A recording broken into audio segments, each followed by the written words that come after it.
Supreme court की चेतावनी के बाद बाबा रामदेव ने कहा कि अगर वह झूठा प्रचार करते हैं तो उन पर 1000 करोड़ रुपए का जुर्माना लगाया जाए और अगर हम झूठे नहीं हैं तो झूठा प्रचार कर रहे हैं उन्हें सजा मिलनी चाहिए। इंडियन मेडिकल एसोसिएशन IMA की याचिका की सुनवाई करते हुए सोमवार को जस्टिस हसानुद्दीन अमानुल्लाह और जस्टिस प्रशांत कुमार मिश्रा की बेंच ने पतंजलि आयुर्वेद के भ्रामक विज्ञापनों के खिलाफ टिप्पणी करते हुए कहा था कि पतंजलि आयुर्वेद के भ्रामक विज्ञापन तत्काल बंद करने होंगे। इसके उल्लंघन को हम गंभीर मानेंगे। इसी के जवाब में योग गुरु स्वामी रामदेव ने सुप्रीम कोर्ट की टिप्पणी पर कहा कि अगर आप गलत प्रचार करेंगे तो आप पर जुर्माना लगाया जाएगा। हम सुप्रीम कोर्ट का सम्मान करते हैं लेकिन हम कोई गलत प्रचार नहीं कर रहे हैं। उन्होंने कहा कि अगर हम झूठे हैं तो हम पर 1000 करोड़ रुपए का जुर्माना लगाया जाए और हम तो मृत्युदंड के लिए भी तैयार है, लेकिन अगर हम झूठे नहीं हैं तो उन लोगों को दंडित किया जाए जो वास्तव में झूठा प्रचार कर रहे हैं।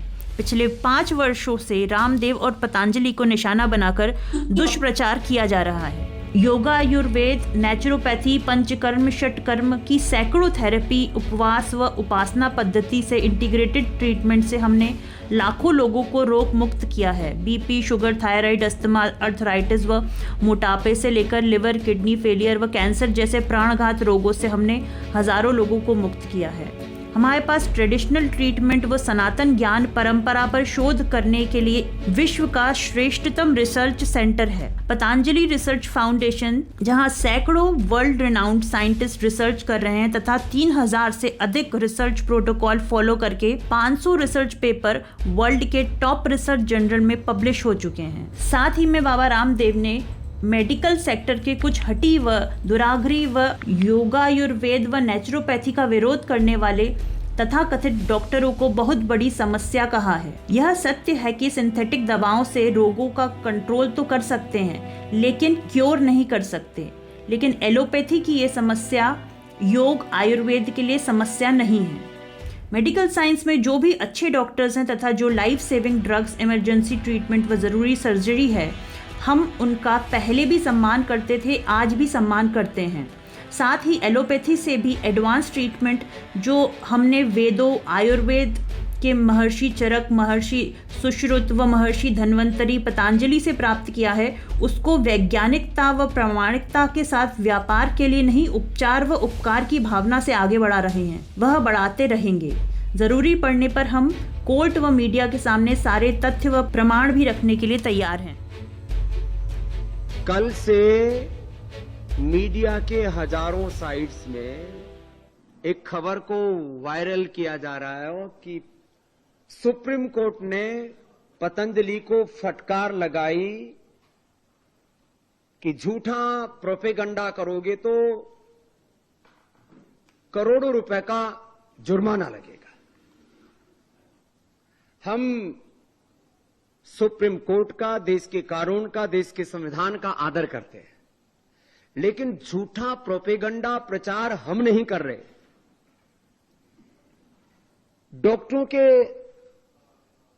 एक ऐसे गिरोह ने, एक ऐसे गैंग ने, एक ऐसी संस्था बना रखी है, वो प्रोपेगंडा करते रहते हैं योग के खिलाफ, आयुर्वेद के खिलाफ, नेचुरोपैथी के खिलाफ, अपने सनातन सांस्कृतिक मूल्यों के खिलाफ।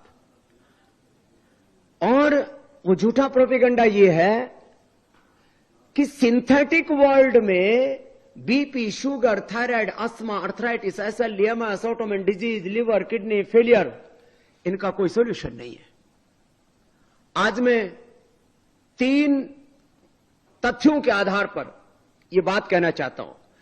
हर दिन मेरे पास में कम से कम सैकड़ों रियल वर्ल्ड एविडेंस होते हैं, जो यहां पर भी बैठे हैं। टाइप 1 डायबिटीज है, थायराइड है, बीपी है, सामान्य नॉर्मल शुगर है, मोटापा तो 8-8 दिन में लोगों का हम 12 से 15 किलो तक कम कर देते हैं। ये बहुत साधारण सी बात है। सिंथेटिक वर्ल्ड में किसी चीज का यदि क्योर नहीं है तो ये कहना कि योग में, आयुर्वेद में, नेचुरोपैथी में जो हम integrated and evidence based treatment system से बीमारियों को कंट्रोल यानी क्योर करते हैं, यह झूठ नहीं है, यह सच है।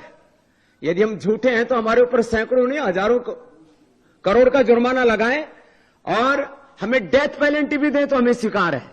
लेकिन यदि हम झूठ नहीं बोल रहे हैं तो जो झूठे प्रोपेगेंडा कर रहे हैं उनके ऊपर दंड लगाओ, उनके ऊपर जुर्माना लगाओ। मैं इस बात को क्यों कह रहा हूं, क्योंकि ये पिछले 5 वर्षों से बहुत खतरनाक प्रोपेगेंडा चल रहा है स्वामी रामदेव को, पतंजलि को टारगेट करके। योग, आयुर्वेद, नेचुरोपैथी और महर्षि चरक, शिष्य, धन्वंतरि आदि ऋषियों के करोड़ों वर्ष पुरानी ज्ञान परंपरा को झुठलाने के लिए कि आयुर्वेद में कुछ नहीं रखा।